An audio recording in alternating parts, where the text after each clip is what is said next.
Bab 871 Satu wanita, satu tombak. Menakjubkan. Mereka meminta pemimpin persekutuan dari dua persekutuan teratas kota untuk mendatangi mereka. Siapakah orang-orang ini? Para pengamat terkejut dan bingung dengan situasi yang terjadi di hadapan mereka. Bahkan benteng angin puyuh menganggapnya membingungkan. Tiran Wife dan Dawn Forest adalah jagoan besar yang bisa mengguncang seluruh kota suci mimpi buruk hanya dengan bersin. Dalam keadaan normal, bertemu salah satu dari mereka sama sulitnya dengan memenangkan lotre. Namun, keduanya kini bersatu karena satu partai. Ya, itu adalah kami, si Feng dengan tenang menanggapi pertanyaan Tyrant Wife dan Dawn Forest. Apa yang bisa aku bantu untuk kalian berdua? Red Frost dan yang lainnya juga dengan rasa ingin tahu berjalan mendekat untuk melihat kedua pemimpin persekutuan. Mereka berperilaku seolah-olah 20.000 lebih pakar elit di sekitar mereka tidak ada. Bagi pakar biasa, kebuntuan yang melibatkan puluhan ribu pakar elit memang menakutkan, terutama ketika lebih dari separuh pakar elit ini secara terang-terangan memancarkan niat membunuh. Rata-rata ahli mungkin akan pingsan secara mental ketika mengalami ancaman berat seperti itu. Namun, kelompok si Feng tetap tidak terpengaruh. Lagi pula, konflik-konflik besar antara kekuatan-kekuatan pseudo Apex biasanya melibatkan lebih dari beberapa juta ahli.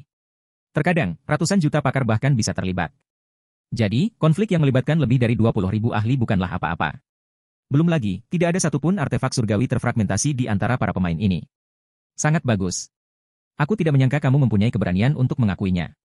Tyrant Wife mau tidak mau mengangkat alisnya sedikit ketika dia melihat betapa tenangnya perilaku si Feng. Saya Tyrant Wife, pemimpin persekutuan bangsa naga putih. Karena Anda telah mengakui dosa-dosa Anda, itu membuat segalanya menjadi sederhana. Serahkan semua senjata dan peralatan Anda. Kemudian, berlutut di depan umum dan meminta maaf kepada tim Vira. Lakukan itu, dan saya akan membiarkan masalah ini berlalu. Jika tidak, kamu akan menanggung akibatnya. Pemimpin persekutuan, bukankah kita membiarkan mereka pergi dengan mudah?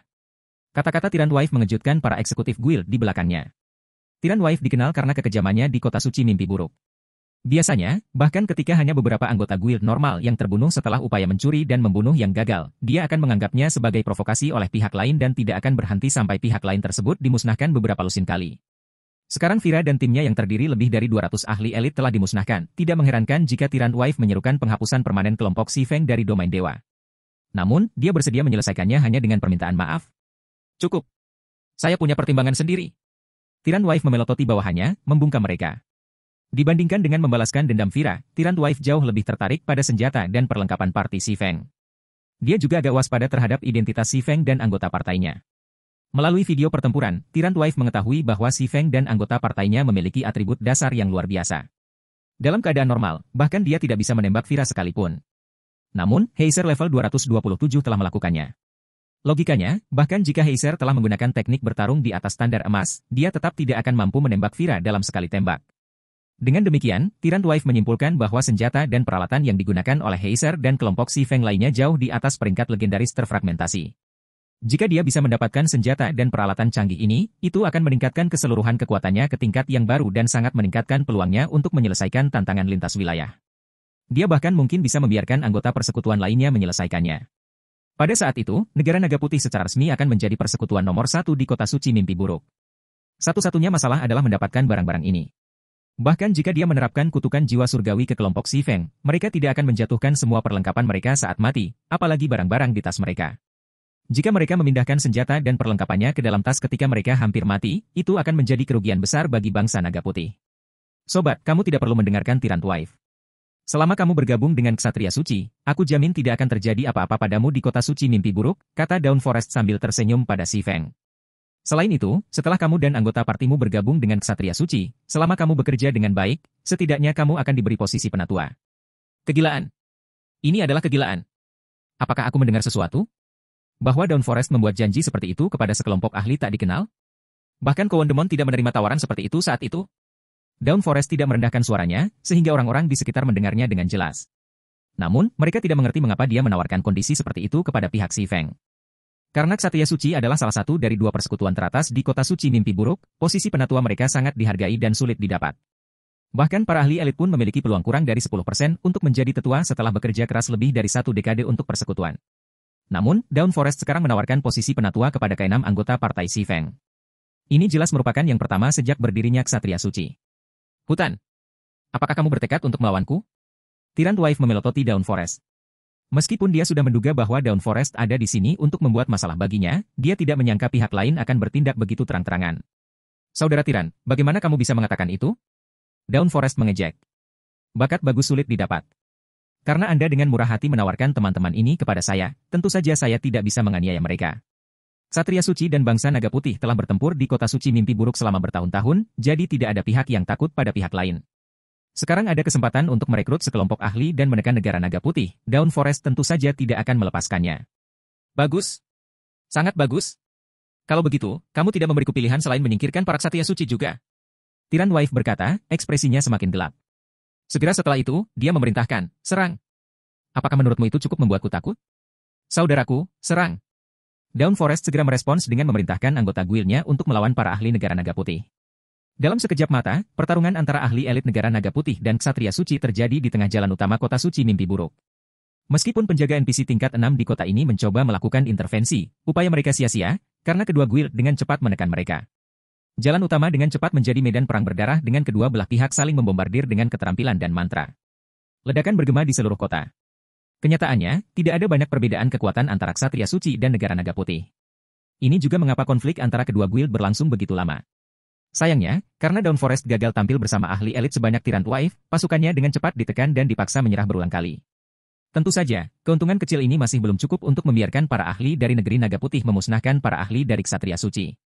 Beberapa detik setelah pertempuran dimulai, jalanan dipenuhi mayat. Penghalang ajaib yang melindungi toko-toko di kedua sisi jalan juga bergetar hebat, dan segera runtuh. Setelah beberapa waktu berlalu, Dawn Forest dan bawahannya akhirnya terpaksa berada di salah satu ujung jalan. Sekarang, negara naga putih mempunyai kendali penuh atas jalan utama. Sungguh mengejutkan. Saya yakin Anda akan pergi bersama Forest, kata Tyrant Wife ketika dia melihat bahwa kelompok Si Feng tidak pernah terlibat dalam pertempuran tersebut. Kemudian, dia mencibir dan melanjutkan, saya tidak tahu apakah saya harus menganggap Anda pintar atau bodoh. Apa kamu pikir aku akan memaafkan provokasimu hanya karena kamu menghindari konflik antara kedua persekutuan kita? Tapi aku bukannya tidak masuk akal. Saya bisa memberi Anda dua pilihan. Untuk opsi pertama, kamu tidak perlu meminta maaf kepada tim Vira, tapi kamu harus menyerahkan semua senjata, perlengkapan, dan item tasmu. Selain itu, Anda harus menandatangani kontrak yang menyetujui untuk mengabdi pada negara naga putih selama 50 tahun. Adapun pilihan kedua, kematian permanen. Sekarang, tentukan pilihanmu. Orang-orang yang melihatnya tersentak mendengar ini. Meskipun mereka sudah lama mengetahui tentang kepribadian kejam Tyrant Wife, mereka tidak pernah menyangka dia akan sekejam ini. Meskipun dia mungkin memaafkan pihak Si Feng untuk meminta maaf, dia menggantinya dengan syarat mengabdi pada negara naga putih selama 50 tahun. Terlebih lagi, jika pihak Si Feng menolak untuk mematuhinya, mereka akan terpaksa pensiun secara permanen dari domain dewa dan kehilangan kemampuan untuk naik ke tingkat yang lebih tinggi. Sebelum Si Feng, pemimpin kelompok beranggotakan 6 orang, dapat menyuarakan penolakannya, Red Frost tiba-tiba melangkah maju dengan tombak di tangan. Kemudian, dia dengan santai berjalan menuju Tyrant Wife seolah sedang berjalan di halaman belakang rumahnya. Apa? Apakah si cantik itu berpikir untuk mengambil tindakan? Tindakan Red Frost mengejutkan para pemain yang menonton dari toko-toko sekitar. Selain menjadi ahli yang kuat, Tyrant Wife memiliki pengawal naga putih yang melindunginya setiap saat. Pengawal naga putih terdiri dari para ahli elit yang jauh lebih kuat daripada mereka yang berada di bawah kepemimpinan Vira.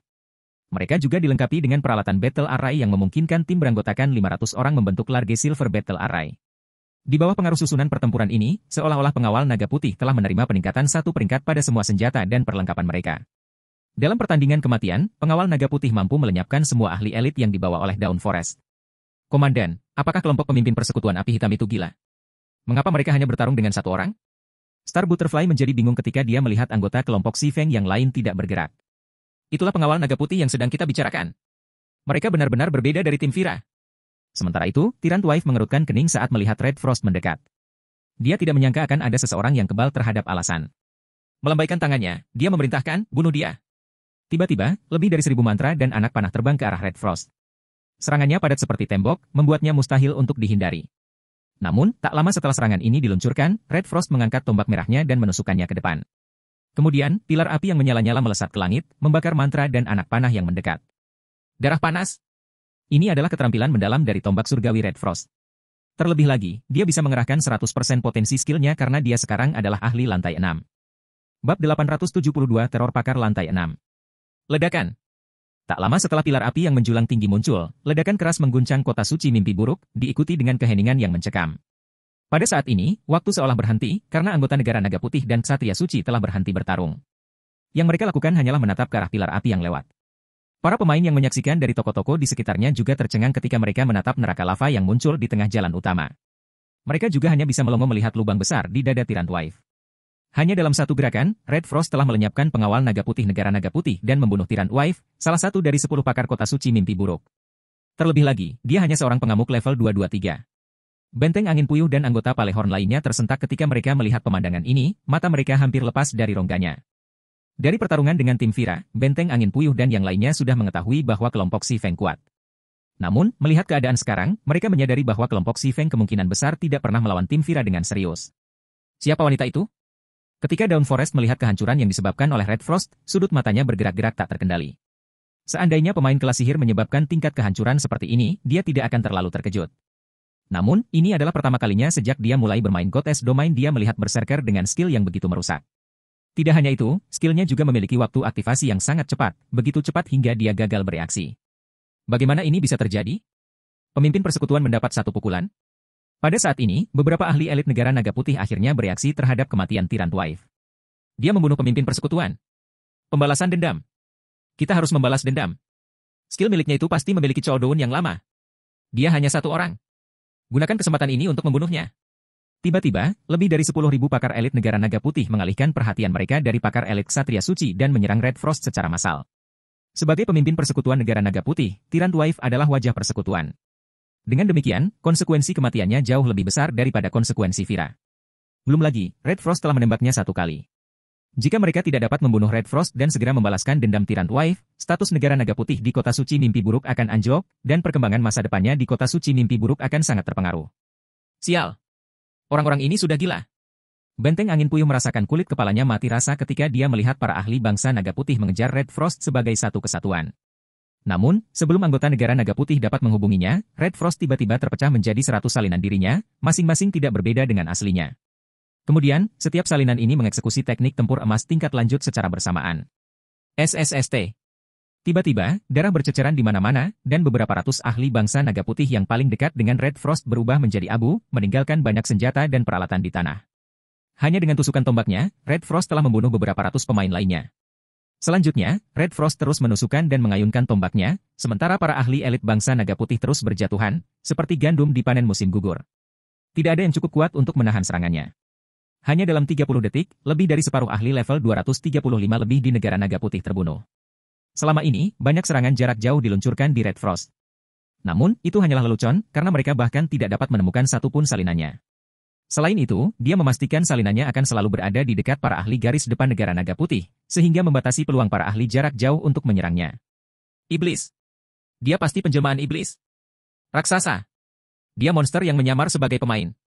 Berlari. Melarikan diri. Akhirnya, pikiran untuk membalas dendam lenyap dari benak para anggota negeri naga putih, digantikan oleh rasa takut yang murni. Sekarang, mereka tidak lagi peduli dengan reputasi persekutuan mereka. Mereka belum pernah bertemu pemain menakutkan seperti itu sebelumnya. Bahkan keberadaan tabu yang mereka lawan di masa lalu akan terlihat lucu dibandingkan dengan Red Frost. Lagi pula, setidaknya mereka bisa sedikit merusak keberadaan tabu tersebut. Sebaliknya, mereka bahkan tidak bisa melakukan perlawanan sedikit pun terhadap Red Frost. Ini bukan lagi pertarungan antar pemain. Itu hanyalah pembantaian. Dalam waktu singkat, para ahli bangsa naga putih yang tersisa melarikan diri seperti tikus yang ketakutan, pemandangan yang memukau para pemain yang menyaksikannya. Sebelum hari ini, pertempuran paling spektakuler yang pernah mereka saksikan melibatkan beberapa lusin pakar yang mengalahkan beberapa ribu pakar. Prestasi Red Frost dalam mengalahkan pasukan yang terdiri lebih dari 10.000 ahli elit benar-benar menghancurkan pemahaman mereka tentang para ahli di domain dewa. Siapakah orang-orang ini? Benteng Angin Puyuh mengalami kejutan yang belum pernah terjadi sebelumnya saat dia melihat ke arah Si Feng dan anggota partainya yang lain, yang tetap tidak terpengaruh. Kemampuan Red Frost untuk menekan para ahli elit negeri naga putih seorang diri bukanlah sebuah hayalan belaka. Namun, Si Feng dan yang lainnya bersikap seolah hasil ini wajar saja. Apa yang tidak diketahui oleh Benteng Angin Puyuh adalah bahwa para ahli elit bangsa naga putih hanya unggul dalam levelnya. Meskipun mereka dilengkapi dengan peralatan epik level 230 atau lebih, Red Frost memiliki tombak surgawi dan set peralatan legendaris. Oleh karena itu, mereka tertinggal jauh di belakangnya dalam hal atribut dasar. Belum lagi, Red Frost sudah mencapai standar lantai 6. Karena anggota negara naga putih lebih rendah dalam atribut dasar dan standar tempur, wajar saja jika terdapat kesenjangan yang menakutkan antara mereka dan Red Frost. Ini juga merupakan kekejaman dari domain dewa. Sekalipun setiap perbedaan statistik tidak terlalu besar, namun jika digabungkan, kesenjangan tersebut dapat berkembang menjadi kesenjangan yang tidak dapat diatasi. Saat anggota Palehorn menyaksikan Red Frost membantai anggota negara naga putih, mau tak mau mereka merasa bersemangat. Ini karena mereka yakin Red Frost adalah seorang pemain. Mengenal pemain menakutkan seperti itu adalah sesuatu yang bisa mereka banggakan seumur hidup mereka. Dalam waktu kurang dari 3 menit, jalanan yang semula padat menjadi sepi. Semua pakar bangsa naga putih yang datang bersama Tyrant Wife telah mati atau melarikan diri dengan ekor di antara kedua kaki mereka.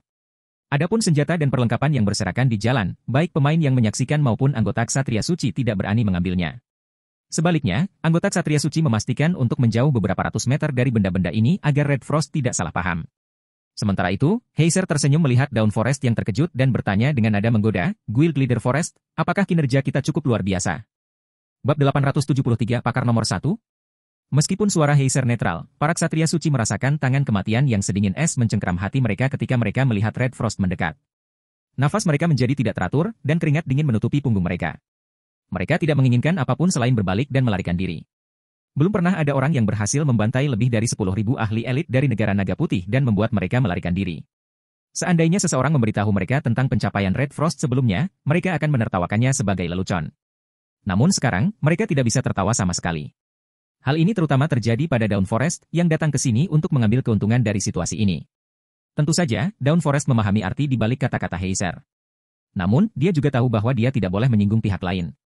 Ksatria Suci dan bangsa naga putih adalah musuh lama, jadi bisa dikatakan bahwa kedua persekutuan itu berimbang.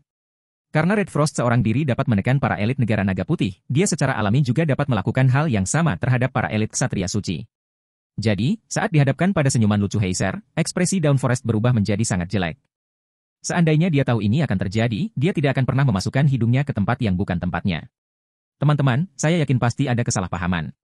Saya hanya mengundang Anda untuk bergabung dengan Ksatria Suci karena saya tidak tahan dengan tirani bangsa naga putih. Seandainya aku tahu kamu begitu kuat, aku tidak akan menjadi orang yang terlalu sibuk. Sebagai permintaan maaf atas pelanggaran tersebut, para Ksatria Suci bersedia membayar 5 juta jiwa abadi sebagai kompensasinya. Dawn Forest buru-buru berkata kepada Si Feng, tidak lagi mengudara. Betapa murah hati. Benteng angin puyuh tersentak ketika dia mendengar kata-kata Dawn Forest.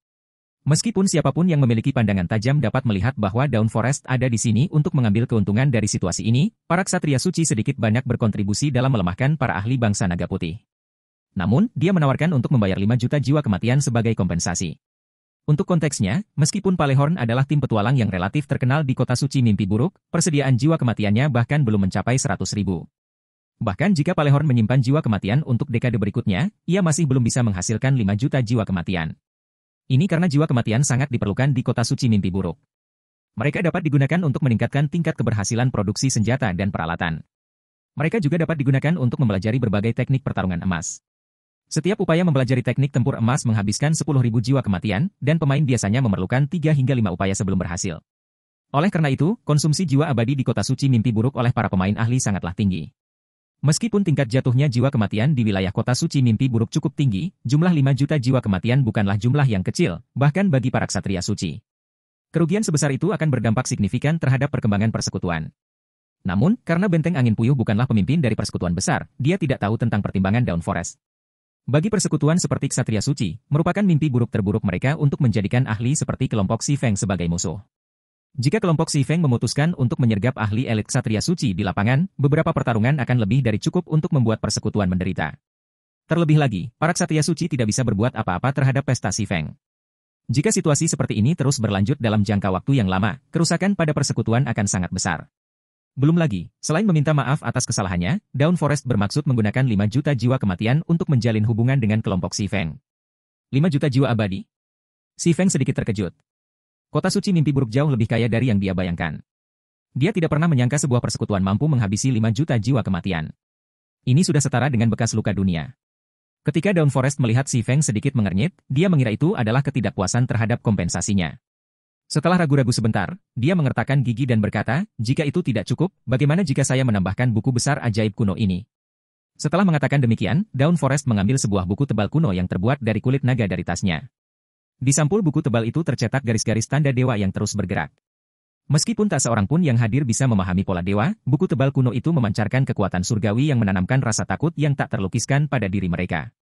Bukankah ini kekuatan surgawi dari Dewa Naga Api? Si Feng tidak bisa menahan keterkejutannya ketika dia melihat buku tebal kuno di tangan Dawn Forest. Dewa Naga Api, juga dikenal sebagai Naga Api Primordial, adalah eksistensi dengan peringkat Dewa Primordial. Karena buku kuno ini mencatat kekuatan surgawi dari Dewa Naga Api, maka buku itu pasti berhubungan erat dengan Dewa Naga Api. Dari segi nilai, item yang terkait erat dengan naga purba bernilai tidak kurang dari artefak surgawi. Kekuatan puncak bahkan akan berjuang untuk menukar artefak surgawi mereka dengan barang semacam itu. Lagi pula, item dengan peringkat Dewa Purba adalah unik dan jauh lebih langka daripada artefak surgawi. Saudara Black Flame, bagaimana menurutmu? Dawn Forest buru-buru bertanya ketika dia menyadari ketertarikan Si Feng pada buku tebal kuno itu. Dawn Forest memperoleh buku tebal kuno ini beberapa tahun yang lalu. Meskipun kekuatan surgawi menunjukkan betapa berharganya, dia bahkan belum berhasil membukanya sejauh ini, apalagi mengungkap rahasianya. Jadi, daripada membiarkannya berdebu di tasnya, dia lebih baik menggunakannya sebagai hadiah. Ini akan menjadi hasil yang baik jika dia bisa memenangkan hati Si Feng dengan itu. Lagi pula, status kelompok Si Feng di kota suci mimpi buruk pasti akan melampaui negara naga putih dan ksatria suci setelah hari ini. Kalau begitu, aku tidak akan menahan diri, kata Si Feng sambil menerima buku tebal kuno itu sambil tersenyum. Tujuan utamanya di sisa dunia primordial ini adalah mengumpulkan jiwa abadi. Membangun hubungan baik dengan kekuatan lokal secara alami akan mempercepat pengumpulan jiwa kematiannya. Dia juga mengetahui keberadaan yang berpotensi mirip dengan 22 tabu. Jika tabu bos ini benar-benar nyata, dia akan membutuhkan lebih dari sekedar parti beranggotakan 6 orang untuk mengalahkannya. Dawn Forest menghela nafas lega ketika Si Feng menerima buku tebal kuno itu. Kemudian, dia segera mentransfer 5 juta jiwa kematian ke Si Feng. Adapun berbagai item tabo epic dan tabo fragmented legendary yang tersebar di jalan, Si Feng memutuskan untuk menjualnya ke Dawn Forest dengan harga murah. Negara Naga Putih telah meninggalkan lebih dari 6.000 peralatan epik tabu dan 400 item legendaris terfragmentasi tabu. Meskipun Dawn Forest harus mengeluarkan tambahan 4,5 juta jiwa kematian untuk mereka, dia dengan senang hati melakukannya.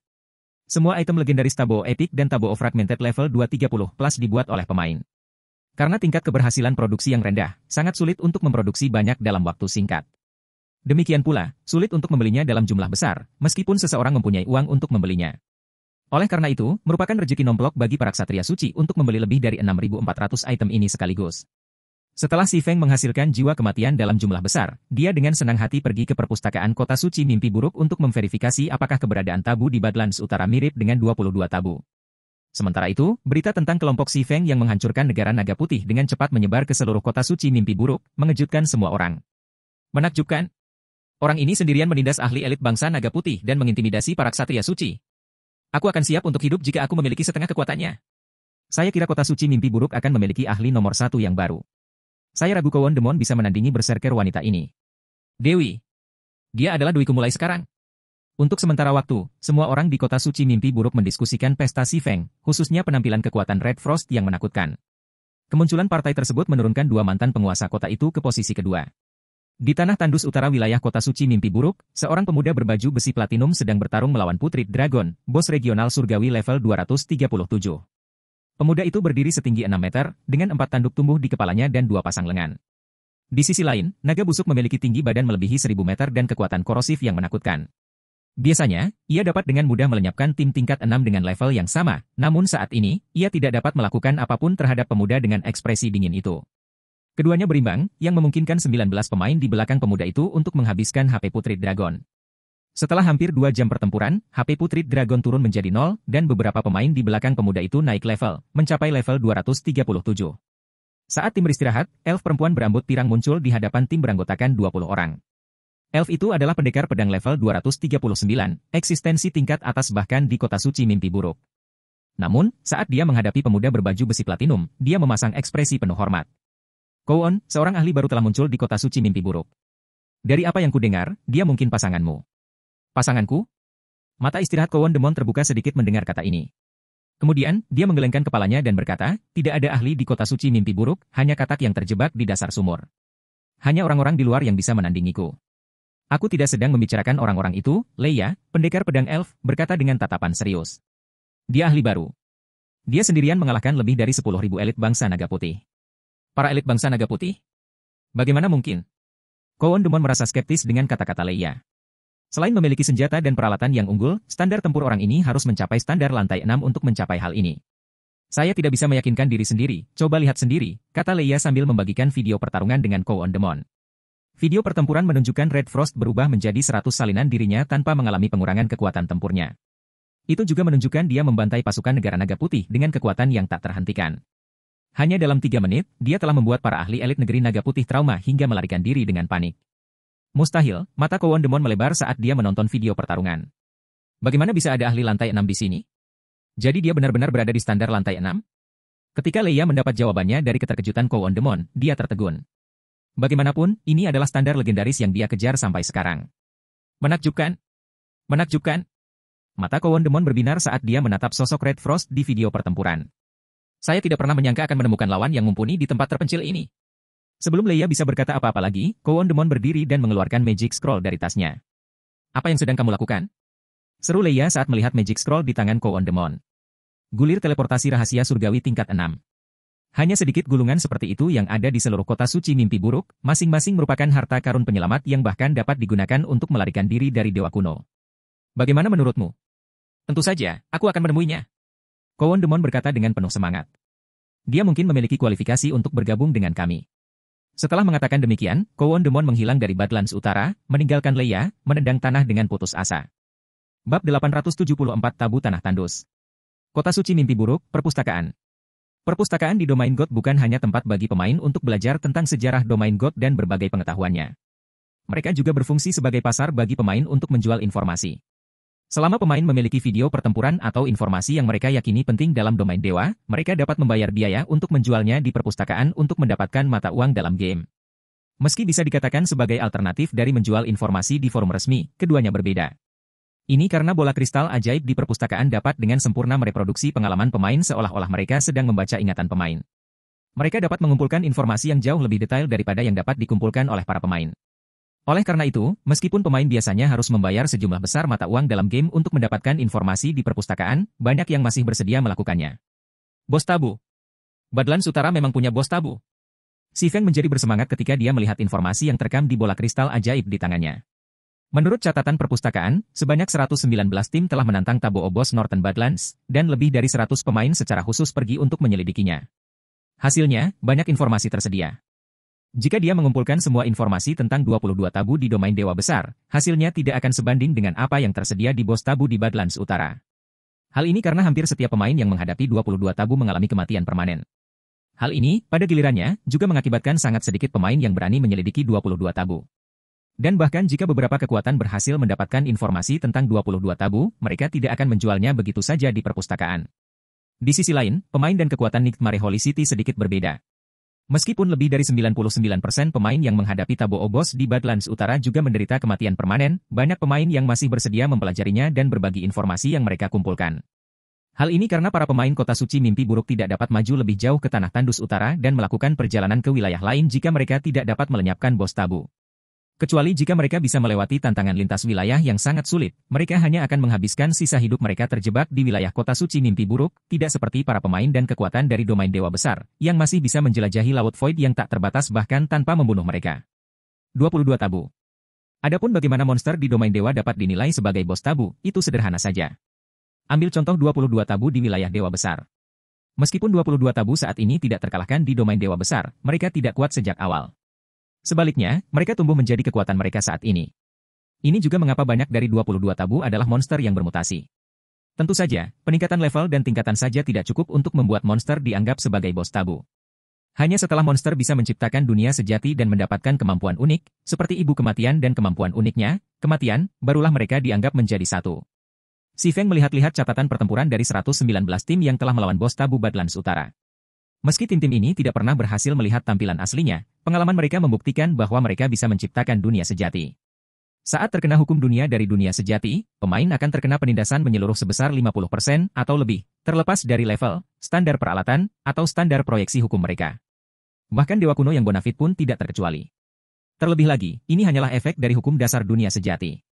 Dunia sejati bisa mempunyai efek lain tergantung pada level bos tabu dan hukum dunia unik yang mereka kuasai. Bos tabu Badlands Utara dengan jelas telah menampilkan dunia sejati, karena setiap pemain yang menantangnya mengalami penindasan menyeluruh sebesar 50% atau lebih. Bahkan level 239, para ahli tingkat 6 tidak terkecuali. Sangat disayangkan bahwa tidak satupun dari catatan ini yang menunjukkan kemampuan unik dari Tabo Obos. Kalau tidak, saya bisa membuat persiapan yang lebih baik. Si Feng menghela nafas ketika dia selesai membaca semua informasi yang tersedia. Tak satupun pemain yang membagikan temuan mereka di perpustakaan pernah melihat kemampuan unik Tabo Obos. Satu-satunya kabar baik adalah Tabo Obos berada di bawah level 240. Jika itu adalah bos tabu level 240, serangan normal akan cukup untuk menembakkan satu tank level 239 yang dilengkapi dengan 5 artefak surgawi. Namun, berdasarkan catatan perpustakaan, tank level 239 yang dilengkapi dengan peralatan legendaris terfragmentasi level 235, setelah mengaktifkan tindakan penyelamatan nyawanya, hanya kehilangan 80% HP-nya ketika diserang oleh lengan raksasa dari bos tabu Badlands Utara. Berdasarkan informasi ini saja, Si Feng mengetahui bahwa bos tabu Badlands Utara belum mencapai level 240. Kemungkinan besar hanya di level 238 atau level 239. Sepertinya aku harus meningkatkan level party dengan cepat. Si Feng sakit kepala ketika dia melihat level Red Frost dan yang lainnya melalui jendela party. Meskipun naik level di wilayah kota suci mimpi buruk seharusnya cukup mudah, itu akan menjadi angan-angan jika dia berpikir dia bisa membunuh bos tabu dengan kelompok beranggotakan 6 orang. Dia membutuhkan setidaknya tim beranggotakan 100 orang. Selain itu, dia harus membunuh bos tabu Badlands Utara dalam 20 hari. Ini karena dia masih memiliki misi Kalisha untuk mengumpulkan 30 juta jiwa kematian dalam 30 hari dan misi Enos untuk membunuh ibu kematian. Setelah meneliti bos tabu, Si Feng pergi ke ruang baca VIP untuk mempelajari buku tebal kuno yang dia terima dari Dawn Forest. Ketika Si Feng pertama kali mendapatkan buku tebal kuno itu, dia tidak berani mempelajarinya secara detail. Ini karena dia dengan cepat mengenali pola dewa yang mengalir di buku tebal kuno. Orang lain mungkin tidak mengenali apa yang diwakili oleh pola-pola surgawi ini, tetapi sebagai pengukir surgawi, Si Feng yakin itu adalah ukiran penyegel. Sealing engraving adalah metode penyegelan yang umum digunakan sebelum era mitos. Mustahil untuk membatalkannya tanpa pengetahuan yang memadai tentang ukiran surgawi. Di antara alasan berbagai kekuatan domain dewa besar banyak diinvestasikan dalam penelitian ukiran dewa adalah benda-benda yang disegel dengan ukiran penyegel yang mereka peroleh dari reruntuhan. Ukiran penyegel yang ditempatkan pada buku tebal kuno itu tidak terlalu kuat. Pengukir surgawi dasar manapun dapat membatalkannya. Mereka hanya perlu membuat salinan sealing engraving untuk membatalkannya. Segera, Si Feng menganalisis sealing engraving dan menyalinnya menggunakan mana murni dari Seven Luminarious Crystals. 1 menit. 10 menit. 30 menit. Setelah melakukannya selama 2 jam, Si Feng akhirnya menyelesaikan salinan sealing engraving dari buku kuno itu. Begitu dia membuka kancing sealing engraving, semua informasi dalam buku tebal kuno menjadi tersedia baginya. Raungan naga juga mengguncang ruangan. Bab 875 Pembunuh Naga. Saat buku tebal kuno itu mengeluarkan raungan naga satu demi satu, penghalang sihir ruang baca VIP meningkat hingga pertahanan maksimum. Dalam keadaan ini, penghalang sihir dapat dengan mudah menahan serangan tingkat 6. Namun, auman naga masih mendorongnya ke ambang kegagalan sebelum mereda. Betapa dekat! Jantung Si Feng berdebar kencang saat dia melihat penghalang yang retak itu.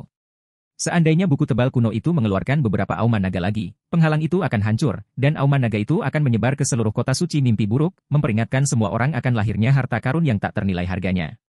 Meskipun Red Frost baru saja memukul mundur negara naga putih dan mengintimidasi banyak kekuatan dan pemain kota, itu tidak berarti dia bisa menguasai seluruh kota. Entah itu Red Frost atau parti mereka akan segera mati tenggelam jika seluruh kota memutuskan untuk menyerang mereka. Meskipun demikian, setelah penghapusan ukiran penyegel, identitas buku tebal kuno juga terungkap, penciptaan era mitos. Khususnya, itu adalah desain konstruksi artileri pemburu naga. Artileri pemburu naga, juga dikenal sebagai pembunuh naga, adalah senjata menakutkan yang bahkan bisa memburu dewa naga. Meskipun rata-rata pemain mungkin tidak banyak menggunakannya, itu adalah harta yang tak ternilai bagi tim dan kekuatan. Jika sebuah kota mempunyai beberapa artileri pemburu naga yang dibangun, tak seorang pun akan berani menyerangnya secara sembarangan. Bahkan dewa kuno pun akan menghindari kota seperti wabah. Ini karena serangan artileri pemburu naga bahkan bisa melukai dewa primordial. Dalam kehidupan Si Feng sebelumnya, ketika ras suci mulai mengepung dan menduduki berbagai kota netral di alam abadi, mereka menderita pukulan dahsyat ketika mereka mengulurkan tangan ke kota langit bercahaya di wilayah selatan. Ini karena kota itu diam-diam memiliki 3 artileri pemburu naga. Saat itu, satu tembakan dari artileri pemburu naga mengubah selusin ahli level 240 lebih yang dilengkapi dengan artefak surgawi menjadi abu dan secara permanen menghapus beberapa ratus ribu ahli tingkat 6. Seandainya para monster tua yang memimpin pasukan ras suci tidak segera bereaksi dan menghancurkan 3 artileri pemburu naga dengan kartu truf mereka, ras suci mungkin akan kalah dalam pengepungan itu. Berapa biaya konstruksi ini? Selain 10 Lightning Nuclei, ia juga membutuhkan 500 juta unit Seven Luminarious Crystal. Kulit kepala Si Feng menjadi mati rasa ketika dia melihat bahan utama yang dibutuhkan untuk membangun artileri pemburu naga. Bahkan naik dari tier 6 ke tier 7 hanya menghabiskan 100 juta unit Seven Luminarious Crystal. Namun, artileri pemburu naga membutuhkan 500 juta unit untuk membangunnya. Inti petir juga merupakan material yang sangat berharga yang hanya bisa diperoleh dari vena kristal petir tingkat 1. Biasanya, hanya 1 dari 10 vena kristal petir yang memiliki inti petir. Selain itu, setiap alam hanya memiliki beberapa vena kristal petir, dan beberapa di antaranya tidak memilikinya. Lebih buruk lagi, Lightning Nuclei dapat digunakan untuk memberi daya pada benteng Void dan meningkatkan kemungkinan Flying Mount tipe petir untuk maju ke tingkat 6. Hal ini menjadikannya sangat berharga dan hampir mustahil ditemukan di pasar. Bahkan kekuatan Pseudo Apex pun tidak akan memiliki cukup inti petir untuk membangun artileri pemburu naga. Sepertinya saya tidak punya pilihan selain bertanya kepada Verdant Rainbow tentang inti petir. Melihat desainnya, Si Feng merasa dia harus bergantung pada aliansi 7 tokoh untuk membangun artileri pemburu naga. Jika dia bergantung pada Zero Wing, dia tidak akan pernah bisa menyelesaikan pengumpulan Lightning Nuclei yang dibutuhkan. Saat Si Feng hendak mempelajari desain artileri pemburu naga, dia tiba-tiba menerima telepon dari benteng angin puyuh. Saudara Bulwark, apakah terjadi sesuatu? Si Feng bertanya ketika dia melihat wajah ketakutan Whirlwind Bulwark. Dari 2 guild teratas di kota suci mimpi buruk, yang satu sudah dihancurkan oleh Red Frost, sementara yang lain telah menyatakan niat baik kepada mereka. Oleh karena itu, Si Feng merasa bingung mengapa benteng angin puyuh memiliki ekspresi seperti itu. Meskipun standar peralatan Whirlwind Bulwark bukanlah sesuatu yang istimewa, standar tempurnya sangat bagus. Dia bahkan bisa bersaing dengan 100 pakar terbaik dalam standar pertempuran dalam daftar kemuliaan surgawi. Itu setan Kowon. Dengan tergesa-gesa, benteng angin puyuh menjelaskan, beberapa menit yang lalu, Kowon Demon datang ke perpustakaan meminta perjodohan dengan Nona Frost. Nona Heiser sangat tidak puas dengan tantangannya, jadi dia memutuskan untuk memberinya pelajaran, hanya untuk terbunuh. Saat ini, Saudara Xiao sedang mencoba mengulur waktu sementara Nona Daun pergi mencari Nona Frost dan Nona Laura di ruang warisan perpustakaan. Heiser terbunuh? Si Feng terkejut. Apakah iblis Kowon sekuat itu? Heiser sudah menjadi dewa fana setengah langkah. Si Feng merasa sulit untuk percaya bahwa siapapun dari kota suci mimpi buruk bisa membunuhnya dalam pertarungan 1 lawan 1. Bahkan jika lawannya memiliki standar tempur yang sama, standar perlengkapan superiornya seharusnya memberinya keuntungan yang luar biasa. Dia sangat kuat. Benteng angin puyuh berseru ketakutan. Saat Kowon Demon pertama kali muncul, dia menantang dan mengalahkan setiap ahli di kota suci mimpi buruk. Dia bahkan membunuh beberapa ratus ahli bangsa naga putih hanya untuk bisa melawan Tyrant Wife. Awalnya, Tyrant Wife bersumpah untuk melenyapkan Kowon Demon dengan kekuatan negara naga putih, namun dia kemudian membatalkan ide tersebut. Sejak itu, baik bangsa naga putih maupun ksatria suci tidak berani memprovokasi Kowon Demon. Kowon Demon pasti sudah mendengar tentang pencapaian Nona Frost dan datang untuk menantangnya. Saya mengerti. Setelah mendengar penjelasan Whirlwind Bulwark, Si Feng mengerti bahwa Kowon Demon adalah seorang maniak pertempuran. Namun, dia tidak terlalu terkejut dengan informasi ini, karena banyak orang seperti itu berada di wilayah Dewa Besar. Aku akan segera ke sana. Para maniak pertempuran biasanya tidak pernah mundur sampai mereka mencapai tujuan mereka. Belum lama ini Red Frost memulai sesi pembelajaran teknik tempur emas di ruang warisan perpustakaan. Jika Kowon Demon mengganggunya sekarang, 10.000 jiwa kematian yang dia habiskan akan sia-sia. Setelah mengatakan itu, Si Feng memutus panggilan dan meninggalkan ruang baca. Perpustakaan, aula lantai pertama. Saat ini, aula yang biasanya tenang dipenuhi dengan kegembiraan ketika para pemain di aula mendiskusikan Kowon Demon dan Heiser, yang baru saja dibangkitkan oleh Star Butterfly. Sial! Apakah orang itu monster? Heiser, yang telah jatuh ke level 226, dipenuhi rasa tidak percaya saat dia menatap pemuda jangkung di depannya. Lagi. Dia mendapat 1 pukulan lagi. Kali ini, pertarungannya bahkan berakhir tanpa dia menyadari apa yang telah terjadi. Sementara itu, Kowon Demon tiba-tiba berbalik ke tangga menuju lantai 2 perpustakaan. Lebih khusus lagi, dia melihat ke arah pria berjubah yang berjalan menuruni tangga. Apakah kamu pemimpin partai mereka? Setelah Kowon Demon memberi Si Feng sekali lagi, kekecewaan muncul di matanya. Sepertinya aku salah menaruh harapan padamu. Aku akan memberimu 1 menit. Suruh wanita bernama Red Frost itu datang melawanku. Kalau tidak, kamu akan menderita lebih buruk dari gadis itu.